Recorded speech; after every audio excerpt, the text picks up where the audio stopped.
ਹਾਂਜੀ ਸਿੰਘ ਭਾਈ ਸਟਾਰਟ। ਦੋ ਬੰਦੇ ਹਨ ਤੇ ਆਪਸ ਵਿੱਚ ਐਵੇਂ ਥੋੜੀ ਜੀ ਗੱਲ ਤੋਂ ਨਾ ਉਖੜ ਪਏ ਜਿਸ ਲਈ ਉਖੜ ਪਏ ਨਾ ਥੋੜੀ ਜੀ ਗੱਲ ਤੋਂ ਇੱਕ ਦੂਜੇ ਨੂੰ ਦੱਸਦੇ ਵਕਤੇ ਨਾ ਹੀ ਸਮਝੋ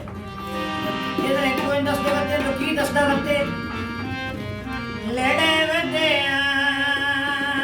ਵੇ ਢੋਲੇ ਨਾਲ ਲੜੇ ਵਦਿਆ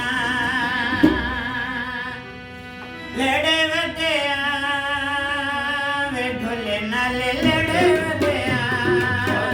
ਸਿੱਧੇ ਕਸੀਦਾ ਨਹੀਂ ਢੋਲਾ ਸਾਥੂ ਕਰਦਾ ਹੈ ਅੱਲਾ ਸਿੱਧੇ ਕਸੀਦਾ ਨਹੀਂ ਢੋਲ ਸਾਥੂ ਕਰਦਾ ਹੈ ਅੱਲਾ ਸੇ ਗੱਲ ਤੂੰ ਤਾਂ ਜਿੱਥੇ ਅਸੀਂ ਚੜੇ ਵਦਿਆ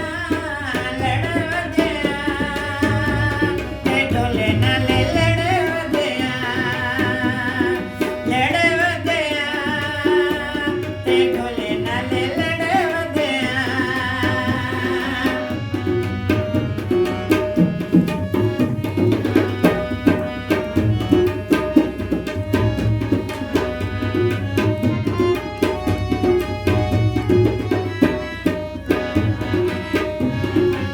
ਸਾਨੂੰ ਜਾਣ ਕੇ ਢੋਲ ਸੜੇਂਦਾ ਏ ਸਾਨੂੰ ਜਾਣ ਕੇ ਢੋਲ ਸੜੇਂਦਾ ਏ ਗੈਰਾਂ ਦੇ ਨਾਲ